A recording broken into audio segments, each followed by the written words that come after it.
Muy buenas tardes, bienvenidos al Instituto Nacional de Salud. Es un placer saludarles y tenerlos en nuestro exitoso programa de webinarios. Desde inicios del 2025 nos encontramos desarrollando un importante módulo: avances en la prevención, diagnóstico y tratamiento de las enfermedades cardiometabólicas. Este día actualizaremos nuestro conocimiento sobre el hipotiroidismo, estrategias diagnósticas y manejo integral, a cargo de nuestro invitado especial, el doctor Luis Gerardo Hidalgo Funes. Permítanme leerles un poco acerca de su hoja de vida. El doctor Hidalgo es doctor en medicina con especialidad en medicina interna del Instituto Salvadoreño del Seguro Social y endocrinología del Hospital de Especialidades del Centro Médico Nacional Siglo XXI del Instituto Mexicano del Seguro Social y adiestramiento en la Universidad Nacional Autónoma de México, del cual también posee adiestramiento en neuroendocrinología y tumores neuroendocrinos. En su experiencia laboral se ha desempeñado como jefe de residentes de medicina interna del Hospital Médico Quirúrgico del Instituto Salvadoreño del Seguro Social. Ha sido médico agregado de medicina interna del Hospital Médico Quirúrgico del Instituto Salvadoreño del Seguro Social del 2006 al 2008. También se desempeñó como endocrinólogo interconsultante del Hospital Médico Quirúrgico del Instituto Salvadoreño del Seguro Social del 2011 al 2020. Desde el 2011 a la fecha, ejerce como endocrinólogo de la Clínica de Obesidad del Instituto Salvadoreño del Seguro Social y es jefe desde el 2011 del Departamento de Gestión del Conocimiento del Instituto Salvadoreño del Seguro Social. Doctor Hidalgo, le agradecemos el haber aceptado nuestra invitación y le cedo el micrófono. Al final compartiremos las preguntas que tendrán nuestros asistentes para su respuesta. Muchas gracias, doctor. Bienvenido. Buenas tardes, muchas gracias, doctor Hernández, y a las autoridades del instituto por invitarme a participar en esta actividad docente tan importante. Como ya lo mencionó el doctor Hernández, este día vamos a tratar el tema del hipertiroidismo, estrategias diagnósticas y manejo integral del mismo. Como forma de introducir al tema, me pareció acertado hablar de que en la historia ya se estaban viendo ese tipo de problemas. Vemos en esta fotografía que es de Cleopatra 7, ¿verdad? Ya, si ustedes pueden ver en la zona del cuello hay una protrusión, ya se aprecia la presencia de un bocio en estas, pues estamos hablando de los años 69 a 30 antes de Cristo. También allá en el siglo XV, Michelangelo Simoni, que él padeció de bocio, y en uno de sus sonetos, que eso obviamente está en latín, soneto caudado, ya se describía él mismo en la manera como él sentía esta enfermedad. En la resurrección de este famoso pintor, también siglo XV, ¿verdad? Si ustedes pueden ver, los guardias que están sentados de frente, en el cuello también se les ve una imagen que pudiese establecerse la presencia de un nódulo o de un bocio tiroideo. Y en el arte bizantino también, si ustedes logran ver las figuras de Jesucristo, se ve un abultamiento sobre todo del lado derecho del cuello, ¿verdad? Ilustrando la presencia de bocio. Y por último, de aquí viene el nombre popular del huehuecho, ¿verdad? Como todos conocemos al famoso bocio. Hay un espectáculo de danza prehispánica en Guatemala, que es la danza prehispánica de los huehuechos, a donde ustedes ven la imagen más claramente, a donde están sobre las máscaras, del lado derecho, se aprecia una protrusión abajo de la mandíbula, haciendo alusión a la presencia de bocios. Ya para entrar al tema específico, me pareció muy importante tocar el tema de cuándo solicitar las pruebas tiroideas, porque no hay que estar mandando pruebas tiroideas a la diestra y siniestra, sino que obviamente en aquellos pacientes que tenemos la sospecha clínica, ya sea leve o una fuerte sospecha, es a donde tenemos que enviar las hormonas tiroideas. El solicitar las pruebas tiroideas es una práctica ampliamente extendida, no solo aquí en el país, sino que en prácticamente todo el mundo, y por lo tanto se considera que es importante saber a quién solicitarlas, pero lo más importante, en este caso vamos a ver lo del hipertiroidismo, es cómo interpretarlas. Y un panorama general para los pacientes a quienes se les debe solicitar un estudio de este tipo es aquellos pacientes en que primero se les sospeche una enfermedad tiroidea. Sabemos que el hipotiroidismo puede dar fatiga y puede dar ganancia de peso, pero esas son síntomas o hallazgos muy leves, muy débiles para solicitar un perfil tiroideo.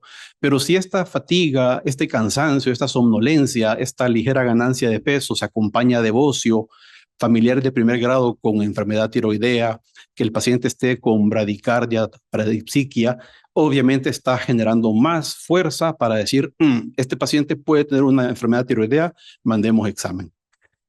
En el segundo lugar, en aquellos pacientes que ya son conocidos que tienen una enfermedad tiroidea y tenemos que evaluar cómo va el seguimiento. Obviamente que esa es una indicación que nadie la va a poner en tela de juicio porque tenemos que ver cómo va respondiendo el paciente al tratamiento que hemos establecido.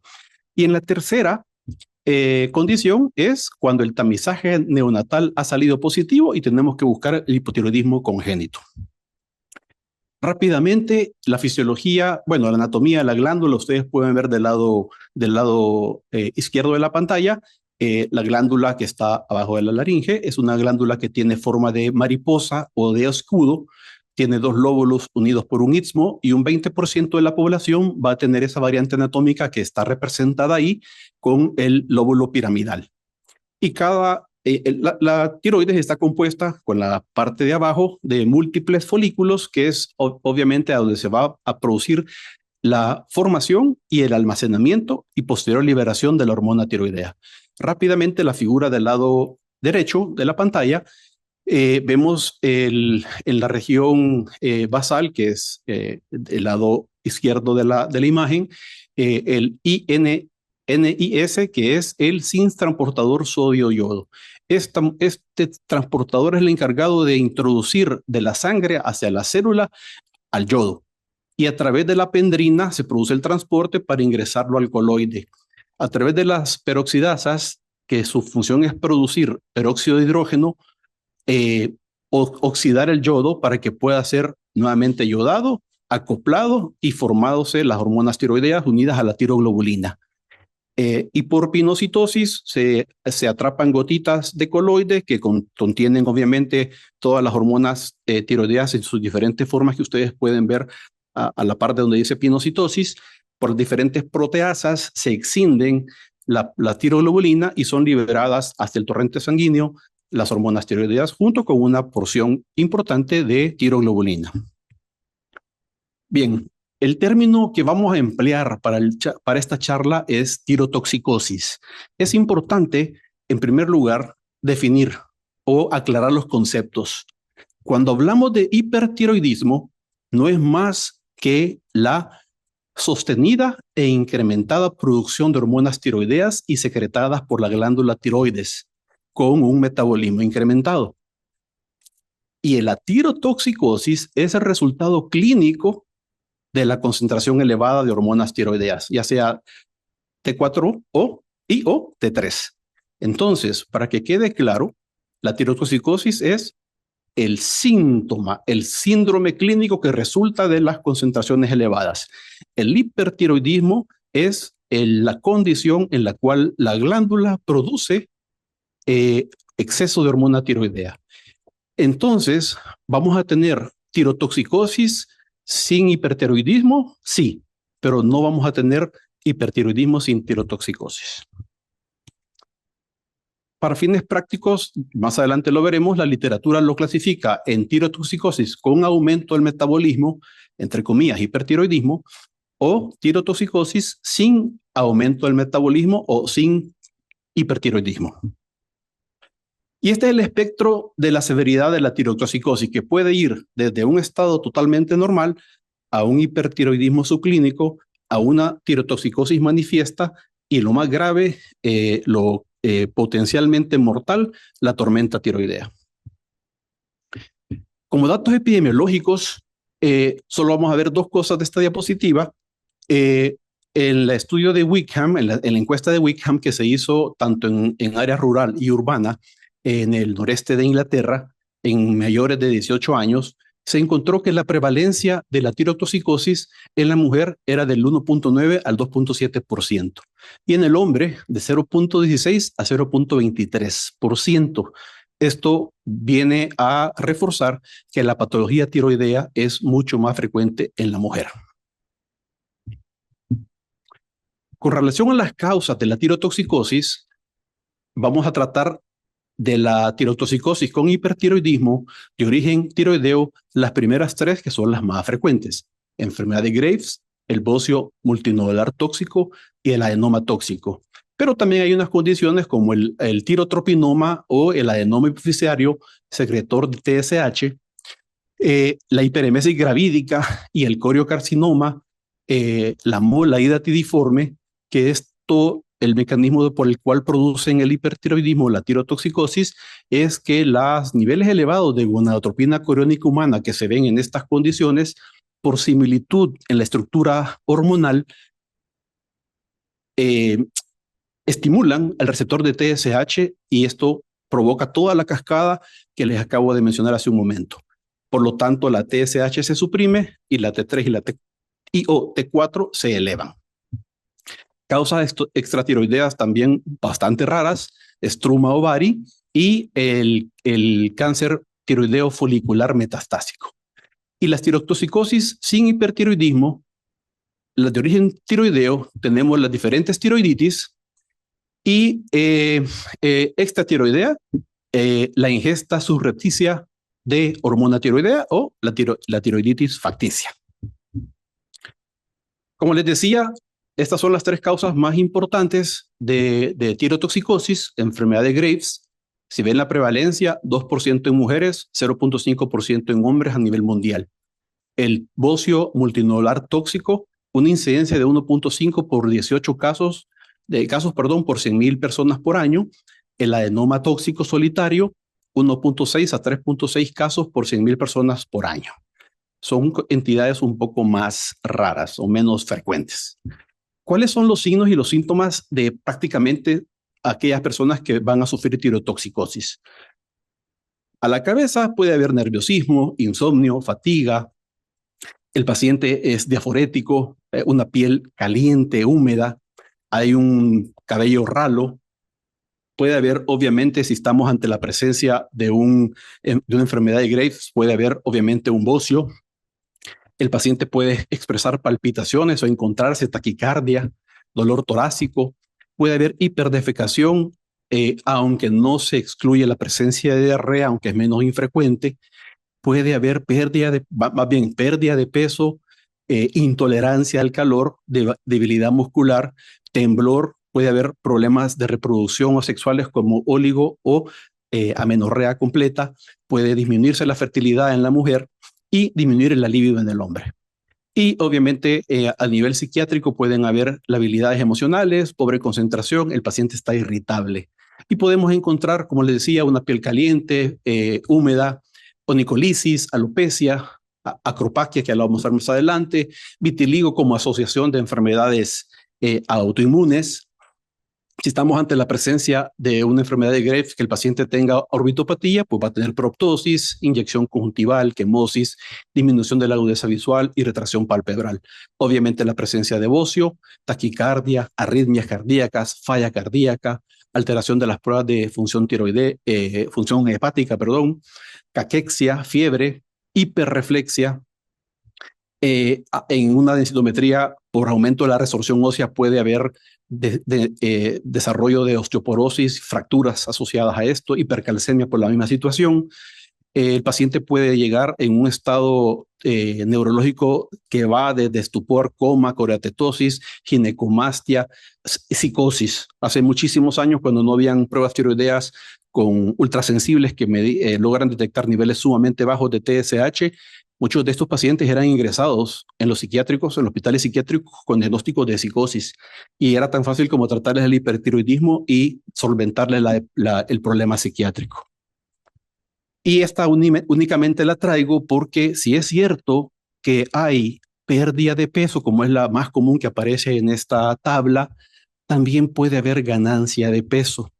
Y adrede no lo mencioné porque aquí en la anterior vemos en el efecto metabólico el paciente tiene hiperfagia. Entonces, si el paciente come en exceso y vence ese metabolismo incrementado, que usualmente se incrementa al 100% por arriba de la tasa basal, el paciente no va a experimentar pérdida de peso, sino que puede experimentar ganancia de peso, pero es algo extremadamente raro. Y fibrilación auricular usualmente sucede en personas mayores de 60 años y el bocio palpable usualmente sucede en personas menores de 60 años. Cuando tenemos sospecha de tirotoxicosis, porque el paciente llegó con síntomas que les acabo de mencionar, lo primero que tendríamos que hacer es medir una TSH. Yo usualmente recomiendo que si la clínica me apoya suficientemente el diagnóstico como para estar con una gran certeza que lo tiene, yo de una vez envío TSH y la T3 y la T4, ¿verdad? ¿Por qué? Porque si mi duda es escasa o es el débil, la TSH normal usualmente me descarta patología tiroidea, a excepción, como dice ahí en el segundo recuadro amarillo, a excepción de los tumores productores hipoficiarios productores de TSH, que esta hormona puede estar inapropiadamente normal. Pero si nos centramos en el algoritmo, en la parte derecha del algoritmo, si la TSH está baja, entonces el siguiente paso es medir T3 y T4 libres. Si estas hormonas están elevadas, como la última cuadro, ya estamos ante un hipertiroidismo manifiesto. Si están normales la T3 y la T4, entonces catalogamos al paciente como un hipertiroideo subclínico. Y si están bajas, tanto la TSH como la T3 y la T4, el problema del paciente es a nivel central. No produce TSH y por lo tanto no estimula la hipófisis. La hipófisis no estimula la tiroides y por lo tanto no hay producción hormonal. Nosotros en nivel institucional no tenemos cómo medir los receptores, los anticuerpos contra el receptor de TSH. A nivel privado sí se pueden hacer. No es un examen que se requiera hacer en el 100% de los pacientes, únicamente en aquellos que uno tiene una gran duda. Por ejemplo, pacientes que tienen exoftalmos sin presencia de hipertiroidismo ni mucho menos tirotoxicosis, que puede precedir la orbitopatía de Graves al desarrollo de la tirotoxicosis porque es el mismo proceso fisiopatológico. Si sigue habiendo duda, podemos llegar incluso a hacer hasta un gamagrama tiroideo. Esta artista, creo que todo el mundo la conoce, es Rey, ¿verdad? De la saga de Star Wars. Ella padece de enfermedad de Graves. ¿Y parece un paciente clásico de enfermedad de Graves? No. Todo viene desde 1824-25, cuando Robert Graves describió 3 casos de mujeres con bocio y palpitaciones entre esos años. Y Caleb Parry describió 2 casos también de bocio y palpitaciones.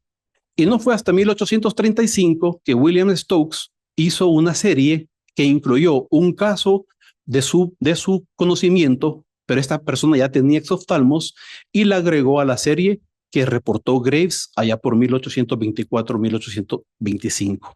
Eran esos primeros 4 casos que se reportaban. En 1840, el alemán Karl von Basedow reportó un caso de palpitaciones bocio y exoftalmos, conocido como la tríada de Messenburg, que es lo que uno encuentra en un paciente clásico con enfermedad de Graves. Y no fue hasta 1843 que William Stokes describió a esta enfermedad o la denominó enfermedad de Graves. Pero ustedes pueden encontrarlo en literatura como enfermedad de Parry, síndrome de Basedow o lo más común y lo más frecuente, enfermedad de Graves. Como les decía, es la causa más común del hipertiroidismo. Es aproximadamente el 80% de los casos de esto es por enfermedad de Graves. La incidencia anual es de 20 a 50 casos por 100,000 personas. Tiene una incidencia entre los 30 y los 50 años, pero esta enfermedad se puede presentar a cualquier edad. Y el riesgo que tiene una persona durante toda su vida para presentarla es del 3% para las mujeres y del 0.5% para los hombres. La patogénesis de la enfermedad de Graves está fuertemente influenciada por la genética. Hay una historia familiar de disfunción tiroidea muy fuerte que se ha encontrado en aproximadamente la mitad de los pacientes que tienen esta enfermedad. Y es una condición autoinmune que es el resultado de la producción de una inmunoglobulina G, que es difícil, pero si ustedes logran ver donde dice Thyroid Stimulating Antibody, ese es el anticuerpo estimulador de la tiroides. Es una inmunoglobulina que va a ir a bloquear, a estimular al receptor para generar la cascada de producción y liberación aumentada, así como también aumento tanto del tamaño y la vascularidad de la glándula. Este mismo anticuerpo, esta misma inmunoglobulina, es la responsable de desarrollar la orbitopatía de Graves. Los signos y los síntomas usualmente son debidos al hipertiroidismo o a la infiltración celular mediada por inmunidad.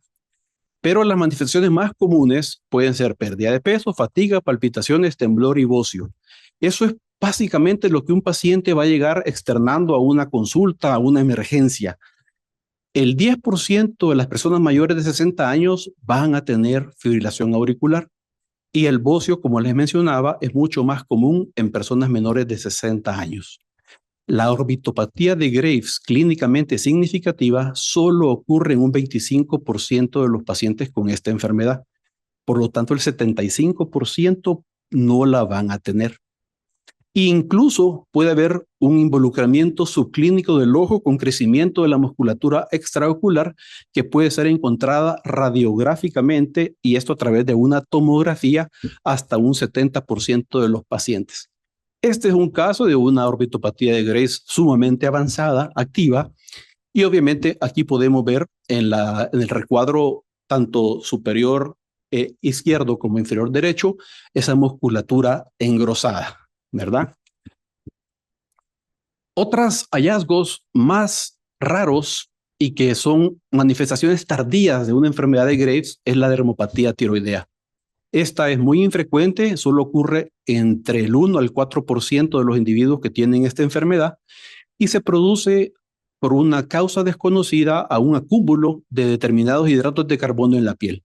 Si ustedes ven la imagen, se ve una piel gruesa, se vuelve dura y asemeja a una cáscara de naranja.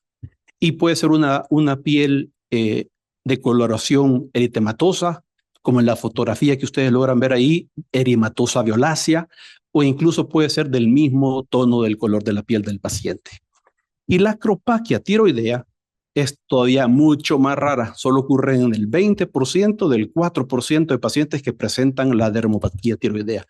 Estos hallazgos son de una evolución mucho más avanzada.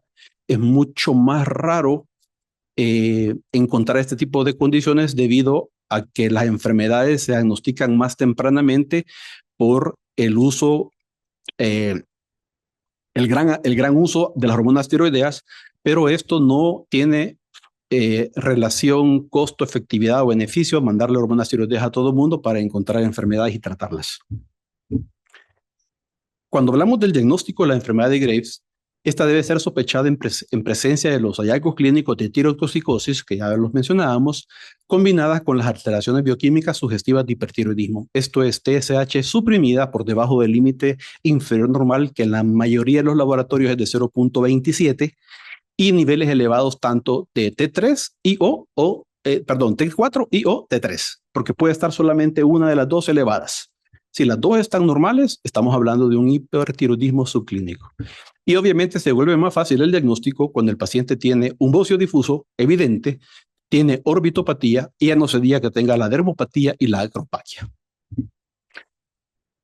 Y un paciente que tenga bocio, exoftalmos, signos clínicos de tirotoxicosis, hormonas tiroideas en los estados que acabo de mencionar, no requiere más estudios para hacer diagnóstico de enfermedad de Graves. El tratamiento de esta enfermedad tiene dos puntos cardinales: el control de los síntomas y el tratamiento del hipertiroidismo. La mayoría de los síntomas de la enfermedad de Graves o de la tirotoxicosis se deben a estimulación de los receptores beta-adrenérgicos. Por lo tanto, la piedra angular del control de los síntomas es el beta bloqueo. El propanolol es el beta bloqueador no selectivo que tiene es el más usado y que tiene beneficios adicionales al resto de los otros beta bloqueadores, porque el propanolol tiene el beneficio de que además inhibe la conversión periférica de T4 a T3. Acordémonos que la T4 es una prohormona, sufre de yodación, se le quita una molécula de yodo, se convierte a T3, que es la hormona biológicamente activa. Y obviamente, si el paciente tiene contraindicación para usar propanolol, podemos usar atenolol, metoprolol, nandolol e incluso en cuidados intensivos o con una tirotoxicosis severa o tormenta tiroidea, incluso esmolol por vía intravenosa. Las dosis son de 40 a 60, de 10 a 40 miligramos, 3 o 4 veces al día, dependiendo del estado clínico del paciente, de su frecuencia cardíaca y de su presión arterial. El tratamiento farmacológico de la enfermedad de Graves se basa en los fármacos antitiroideos, que su principal función es inhibir a la peroxidasa tiroidea, que es un paso crucial para la formación tanto de T3 como de T4. En el país tenemos disponible tanto el propiltiuracilo como el metimazol. El propiltiuracilo en una condición grave y crítica tiene el beneficio adicional que va a disminuir también la conversión periférica de T4 a T3, aparte que es un inmunomodulador. Pero debido a que el propiltiuracilo tiene un alto riesgo tanto de hepatotoxicidad como de agranulocitosis, que son los efectos adversos potencialmente fatales más serios de estos medicamentos, el tratamiento a utilizar inicialmente es el metimazol.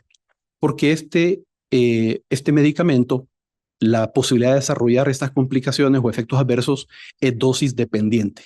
El propiltiuracilo, su posibilidad es idiosincrática. O sea que con una tableta de propiltiuracilo, el paciente puede presentar estas alteraciones. ¿Y cómo vamos a iniciar el tratamiento? Bueno, la dosis inicial de metimazol se selecciona en base a tanto a la severidad clínica y bioquímica de la tirotoxicosis. Cuando hablamos de una severidad leve, estamos hablando de que el paciente tiene una elevación de la T4 libre de 1 a 1.5 veces por arriba del límite superior normal, pues utilizamos dosis bajas, en una sola dosis de 5 a 10 miligramos al día. Si la severidad es moderada y la elevación de la T4 ya está entre 1.5 a 2 veces por arriba del límite superior normal, entonces ya hablamos de dosis moderadas que van de 10 a 20 miligramos al día. Y si la severidad es, valga la redundancia, severa, y la elevación es mayor de 2 veces del límite superior normal, que en la mayoría de los laboratorios anda en 1.7, la dosis ya va a ser alta, va a ser de 20 hasta 60 miligramos día en dosis divididas, cada 8 horas. Hay que decirle al paciente que no es con cada tiempo de comida, es cada 8 horas. Y después que se logra un control inicial, el cual va a ser aproximadamente entre 1 a 3 meses, dependiendo también de la dosis que iniciamos, estos fármacos deben de ser titulados a las dosis más bajas posibles para mantener al paciente en un estado eutiroideo. Los fármacos antitiroideos suelen administrarse durante 18 meses en el contexto de esta enfermedad autoinmune, porque muchos pacientes, así como se desarrolló, así de simple se puede quitar. Entonces, si después de 18 meses de tomar el medicamento sin ninguna complicación, intentamos suspender el medicamento para determinar si el paciente ha entrado en remisión. La remisión se define como ausencia de recurrencia del hipertiroidismo después de 12 meses sin tratamiento. Pueden ocurrir 3 cosas: que el paciente siga estando tirotóxico, que el paciente llegue a estar eutiroideo y, muy raro, que el paciente desarrolle hipotiroidismo.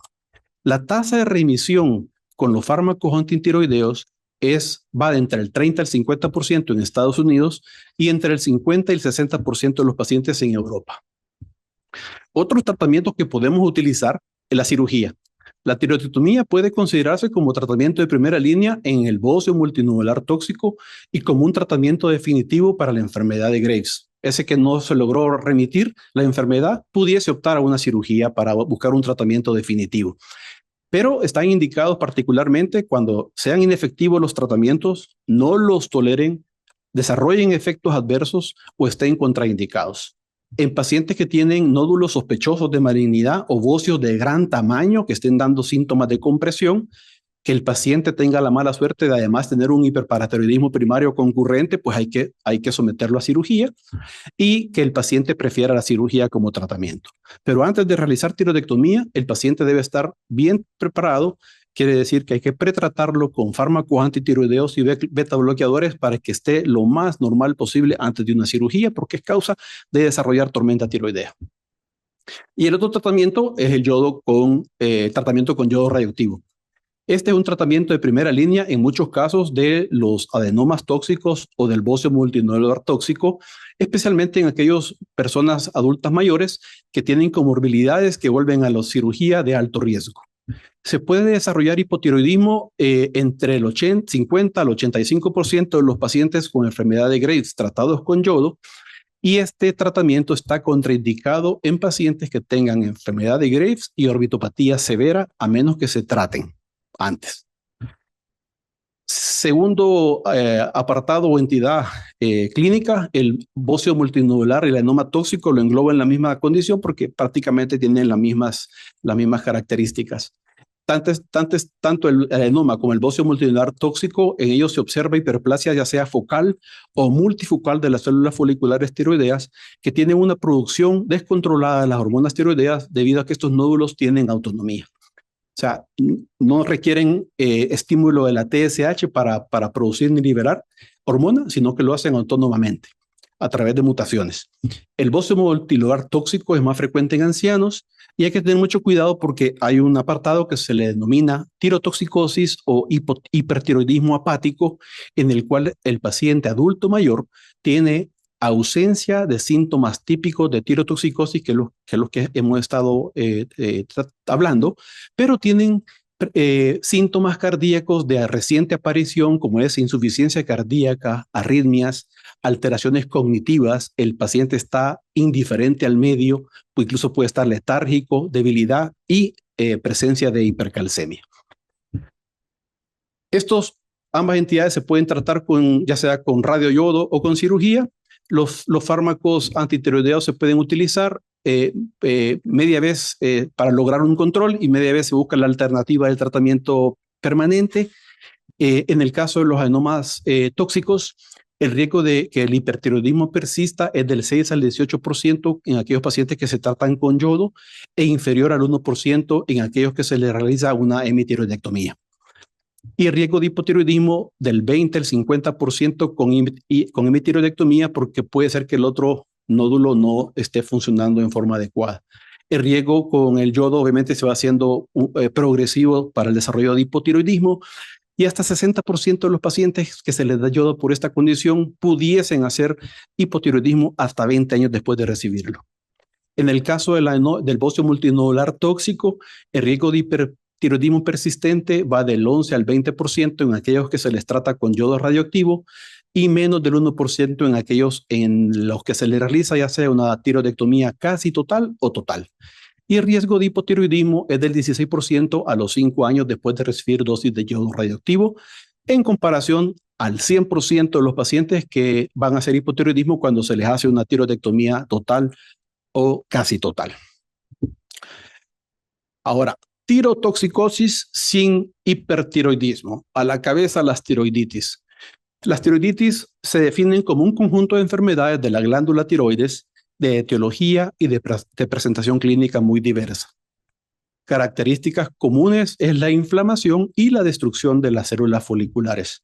Estas entidades usualmente son transitorias y autolimitadas, sin importar la causa, que ya la veremos más adelante. Usualmente, estos pacientes no requieren tratamiento antitiroideo. El tratamiento es sintomático y se les da beta bloqueadores y antiinflamatorios no esteroideos. Los fármacos antitiroideos no son efectivas y no están indicadas su uso. En esta tabla publicada en esta revista de la American Family Physicians aparecen los diferentes sinónimos. La tiroiditis linfocítica crónica es la tiroiditis de Hashimoto, es hipotiroidismo, es diferente, esto no es parte del tema. La tiroiditis linfocítica subaguda, como la tiroiditis posparto y la esporádica indolora, y la tiroiditis granulomatosa o Decker-Vine son las dos principales tiroiditis de las que vamos a hablar a continuación. La más importante es la tiroiditis Decker-Vine o granulomatosa. Esta fue descrita por primera vez en el año de 1904. Es la causa más frecuente de dolor tiroideo en la población. Hasta el 80% de las mujeres sufren esta entidad y es más común en la cuarta década de la vida. Aquí y en la China, estos pacientes usualmente son tratados con antibióticos, analgésicos suaves, porque son mal diagnosticados con infecciones de vías respiratorias altas, faringitis, etc. Cuando es clásico el dolor en la región anatómica donde se encuentra la tiroides. Esta, ya lo voy a repetir, es una enfermedad autolimitada, es en lugares a donde hay estaciones marcadas como el norte, allá en Europa, Estados Unidos, tiene una incidencia estacional. Es causado por virus, enterovirus, adenovirus, coxsackie, que se desencadena una respuesta inmunológica mediada por linfocitos T citotóxicos que por mimetismo molecular dañan a las células foliculares de forma transitoria. O sea, no distinguen a las proteínas del virus y lo confunden con las células foliculares. Y al haber un daño en los folículos tiroideos, hay proteólisis de la tiroglobulina almacenada, hay una liberación de una gran cantidad, tanto de T3, T4, tiroglobulina a la sangre, dando lugar a tirotoxicosis. Una vez esta hormona ya preformada se agota, obviamente la tirotoxicosis desaparece y puede aparecer síntomas de hipotiroidismo, ya lo vamos a ver más adelante. Cuando la inflamación remite y los folículos se regeneran, la síntesis y secreción de la hormona tiroidea usualmente se reinicia hasta aproximadamente un 95% de los pacientes que sufren esta condición. Es característico que estos pacientes hayan presentado una infección de vías respiratorias superiores, o un cuadro pseudogripal 2 a 8 semanas antes del inicio de los síntomas. Y esto es la presencia de un dolor sumamente intenso en la cara anterior del cuello, que tiene la característica que se puede irradiar hacia mandíbula, oído. Hay presencia de un bocio extremadamente doloroso, duro. Hay que tener mucho cuidado a la palpación de estos pacientes porque es extremadamente doloroso. Usualmente es bilateral, pero en ocasiones puede ser afección unilateral. Además, el paciente tiene oinofagia, tiene fiebre, malestar general, tirotoxicosis, y por eso es que muchas veces se confunde, como les decía, con infecciones y les dan antibióticos a los pacientes. Y esta fase puede durar de 3 a 6 semanas en general. Todas las tiroiditis tienen esta evolución trifásica, que es del punto cero, es cuando se produce la inflamación, hay liberación de hormona tiroidea hacia el torrente sanguíneo, se elevan los niveles de T4, la TSH cae, se suprime. Obviamente, si le hacemos un gamagrama, vamos a tener una captación de yodo sumamente baja, ¿verdad? ¿Por qué? Porque no está funcionando la tiroides, y con el pasar del tiempo, aproximadamente a los 3 meses, las hormonas tiroideas se agotan, entonces caen los niveles de T4 y eleva la concentración de TSH. El paciente desarrolla un hipotiroidismo que, si la TSH está mayor de 10 o hay muchos síntomas de hipotiroidismo, es indicación de darle tratamiento con levotiroxina de forma transitoria, porque en el transcurso de los siguientes 9 meses a 12, el paciente puede recuperar completamente la función de la tiroides. Entonces vamos a tener que suspender el uso de la hormona tiroidea. Rápidamente también, no voy a tardar mucho en esto, están las 3 de en medio: tiroiditis posparto, la tiroiditis esporádica indolora y la tiroiditis subaguda dolorosa o Decker-Vine. Si ustedes ven, las primeras dos tienen origen autoinmune, la subaguda es desconocida. La eritrosedimentación va a estar alta en la última, va a estar normal en las primeras dos. La captación, porque la glándula está alterada, no va a estar baja, no hay captación. Y un dato bien importante es en que en las 3 se eleva grandemente la tiroglobulina. Y este es un examen sumamente importante porque con esto podemos detectar a aquella persona que está tomando adrede levotiroxina. ¿Para qué? Para incapacitarse, qué sé yo. Está tomando levotiroxina, la T4 y T3 van a estar elevadas, la TSH va a estar suprimida, el paciente va a estar tirotóxico, no hay dolor en la tiroides. ¿Estamos ante una tiroiditis indolora esporádica? Tengo mis dudas. Mando tiroglobulina. ¿Está alta? El paciente tiene una tiroiditis esporádica indolora.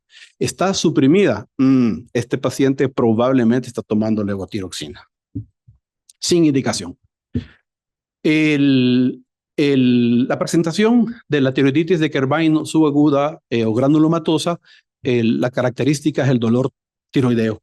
Va a haber tirotoxicosis seguido de un transitorio periodo de hipotiroidismo y posteriormente va a estar eutiroideo del paciente en una gran proporción. Tiene una causa postviral y el otro es tanto la silente indolora o la posparto, va a ser de etiología autoinmune la causa. El diagnóstico básicamente es fundamentalmente clínico. Puede el paciente presentarse una leve leucocitosis y anemia, tiene una eritrosedimentación elevada y si es normal, pues excluiría el cuadro de una tiroiditis, al igual como les mencionaba, la elevación de la tiroglobulina. En el gamagrama, si es que logramos hacerlo, se va a estar una captación baja de yodo que nos ayuda a confirmar el diagnóstico, pero muchas veces cuando tenemos la cita del gamagrama ya pasó los síntomas del paciente. Pero lo que nos puede ser útil y más rápido es una ultrasonida con Doppler, a donde se observa una ecogenicidad y una escasa vascularidad y datos indirectos de inflamación de la glándula. El diagnóstico diferencial es con la enfermedad de Graves, pero el dolor característico de la tiroiditis excluye la enfermedad de Graves en la mayor parte de los casos. Y si hay una gran duda para poder descartarla, pues entonces podemos hacer uso del gamagrama o, como le mencionaba, de un ultrasonido Doppler color, en el cual la enfermedad de Graves vamos a tener un aumento de la vascularidad y una captación, una gran captación del radiotrazador en el centellograma. Y tenemos que tener cuidado porque una hemorragia de un nódulo tiroideo puede causar dolor, pero este suele ser bien focalizado, usualmente es unilateral y esto es muy raro que curse con tirotoxicosis, pero puede ser una causa de dolor a nivel del área donde está la tiroides. El tratamiento, como es una enfermedad autolimitada, esta tiende a recuperarse espontáneamente, recupera la producción después de varios meses y el tratamiento va dirigido a síntomas. El tratamiento es sintomático, como lo vuelvo a repetir, podemos utilizar ácido acetilsalicílico a dosis de 500 miligramos cada 6 horas o antiinflamatorios no esteroideos como el ibuprofeno a esa dosis, pero a mi experiencia lo que más efecto tiene para quitar el dolor es la indometacina, 25 miligramos cada 8 horas y muchos pacientes tienen suficiente con esto. Si con el AINES no hay alivio del dolor, podemos llegar a utilizar esteroides, prednisona, 40 miligramos al día, por largo tiempo, por lo tanto tendremos que posteriormente ir haciendo un decalaje progresivo si pasan 21 días a dosis elevadas para no bloquear. Al bloquear el eje no provocar una insuficiencia suprarrenal. Y el uso de propanolol en la fase de la tirotoxicosis para el control sintomático de los síntomas adrenérgicos.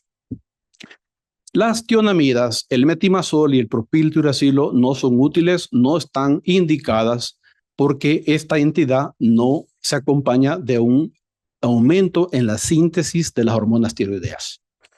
Y como les mencionaba, si se produce hipotiroidismo en la evolución del cuadro, habrá que valorar el tratamiento con levotiroxina si la TSH pasa de 10 milunidades por ml o el paciente tiene muchos síntomas de hipotiroidismo y posteriormente la necesidad de valorar el retiro del medicamento cuando la glándula recupere.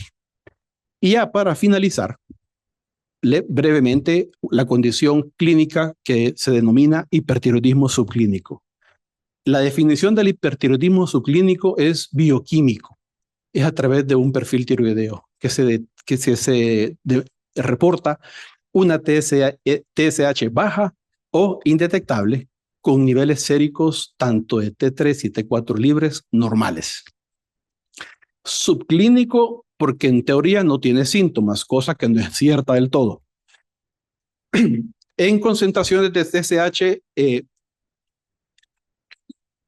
Debido a que las concentraciones de TSH van a normalizar en el 20 al 30% de los individuos en los siguientes 4.5 a 5 años, si el paciente es joven, lo más indicado es hacer una vigilancia estrecha. Pero aquellos pacientes que tienen una TSH por debajo de 0.1 miliunidades por litro, la disfunción tiroidea usualmente va a persistir y va a progresar hacia un hipertiroidismo manifiesto. Este es un algoritmo para el diagnóstico del hipertiroidismo subclínico. Las causas del hipertiroidismo subclínico son exactamente las mismas de aquellas que producen un hipertiroidismo manifiesto. Entonces volvemos a lo mismo. Sospechamos del hipertiroidismo, chequeamos TSH. Si la TSH es normal, pues reconsideramos diagnóstico. Habrá otras causas que puedan estar desarrollándole al paciente los signos y los síntomas que han encontrado. Si la TSH está baja, chequeamos T3 y T4 libres. Si ambas están elevadas, hacemos el diagnóstico de lo que hemos estado hablando, ¿verdad? Un hipertiroidismo manifiesto. Si la TSH está suprimida y la T3 y la T4 libres están normales, como el extremo izquierdo, estamos ante la presencia de un hipertiroidismo subclínico y podríamos hacer el abordaje diagnóstico que hablamos con el hipertiroidismo para tratar de llegar a la causa que está llevando al paciente a esta condición. Si la T4 es normal, pero la T3 está elevada, estamos hablando de una tirotoxicosis por T3. Por eso es que en esta entidad es importante enviar TSH, T3 y T4, contraria al hipotiroidismo, que lo más recomendado e indicado es medir solamente TSH y T4. Entonces, el hipertiroidismo subclínico en general se clasifica como que no da síntomas. Repito, no es del todo cierto, porque ya vamos a ver cuáles son las indicaciones para valorar tratamiento o dar tratamiento. Y con esta diapositiva creo que terminamos. Esta es una guía para decidir el tratamiento.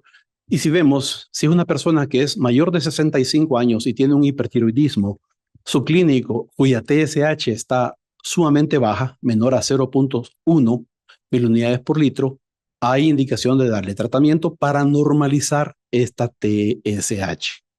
Pero si está entre 0.1 y 0.4, entonces tenemos que evaluar individualmente a cada paciente y considerar tratamiento, pero no está 100% indicado darle tratamiento.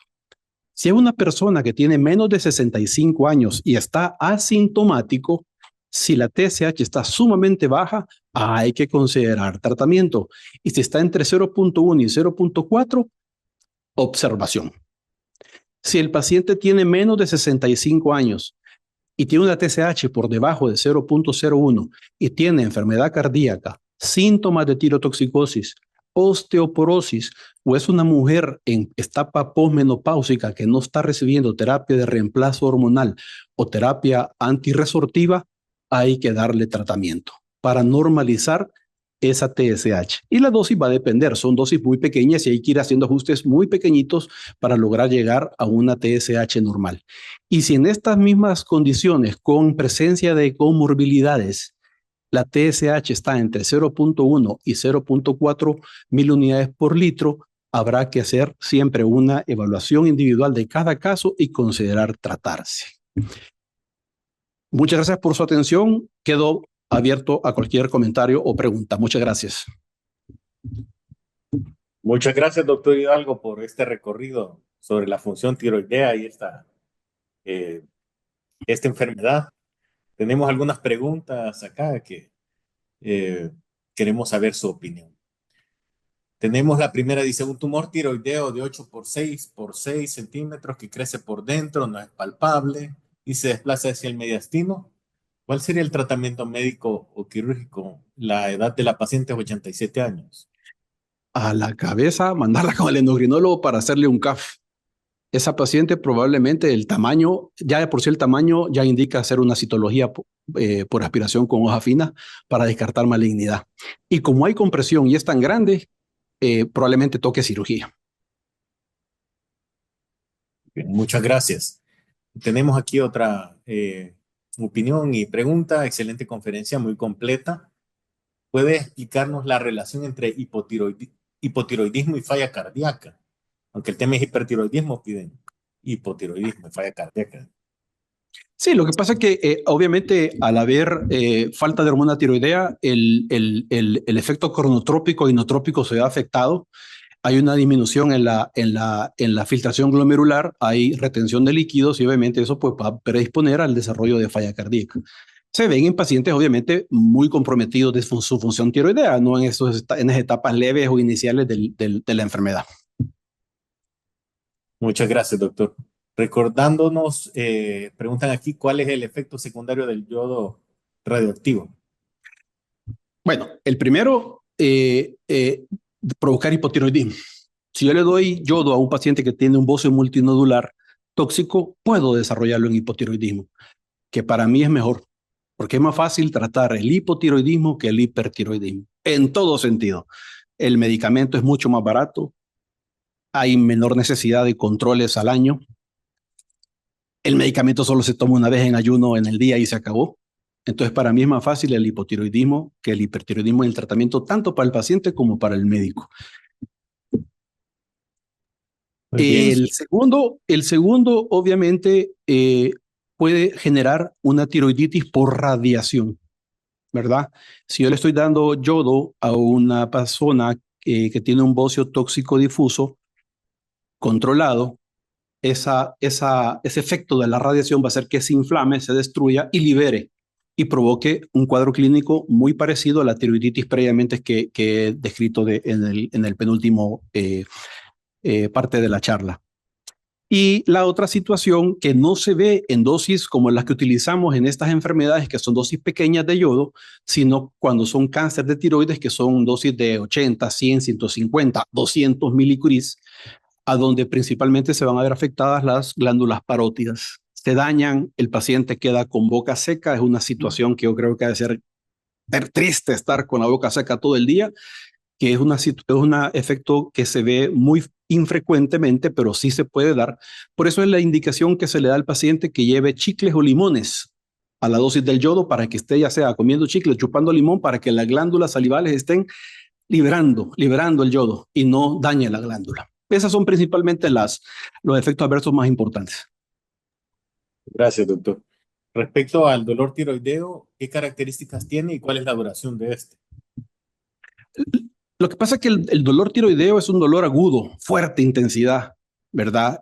La duración obviamente puede ser de un par de semanas, 3 semanas, ¿verdad? Eh, y como les digo, es un dolor que puede tener irradiación hacia la mandíbula hacia el oído, uni o bilateralmente, ¿verdad? Pero la característica es que es en la zona anatómica de la glándula eh, extremadamente fuerte. Cuando alguien llegue con eso a la consulta, a la emergencia, con esa historia, seamos muy delicados a examinar esas glándulas porque créanme que yo no la he sufrido, pero he visto pacientes que sí, el dolor es extremadamente alto, sin palparse la glándula, ya no se diga si hay una palpación muy vigorosa o muy fuerte, ¿verdad? Muchas gracias. Tenemos otras preguntas aquí. Una dice, ¿está relacionado el estrés crónico con el hipertiroidismo? No, el paciente con hipertiroidismo está estresado, pero no el estrés me va a desarrollar hipertiroidismo, ¿verdad? Es una pregunta muy frecuente con la diabetes, que si la diabetes el estrés da diabetes, probablemente es el empujoncito final, ¿verdad? De un mal estilo de vida, pero en este caso, no. El paciente hipertiroideo va a estar ansioso, nervioso, estresado, lábil, pero es por efecto de la hormona tiroidea, no es viceversa. Muy bien. Y una última pregunta. Expresan gracias por la excelente conferencia. ¿Existen disruptores endocrinos contenidos en alimentos relacionados con hipertiroidismo? Sí, y sobre todo no tanto en alimentos, aunque sí los hay. Por eso es que la batalla de los alimentos ultraprocesados, ¿verdad? Esos productos refinados, evitar el uso de plásticos, sobre todo para someterlos a extremos calores, el BPA, ¿verdad? Todos esos disruptores endocrinos, pues obviamente van a alterar no solo tiroides, sino que cualquier sistema endocrino del cuerpo. Entonces hay que evitar estos alimentos ultraprocesados, evitar utilizar Tupperwares o recipientes de plástico para calentar comidas en los microondas, aunque algunos productos lo establecen que son seguros, pero mi recomendación es que mejor sean productos de vidrio que utilicemos para estos tipos de situaciones, evitar problemas, sobre todo en la niñez, adolescencia, adultez temprana, ¿verdad? Muchas gracias, doctor. Todos tengan muy buenas tardes y esperamos puedan compartir la grabación de esta conferencia para que sea útil para otros profesionales. Muchas gracias y nos seguimos viendo en los siguientes webinarios.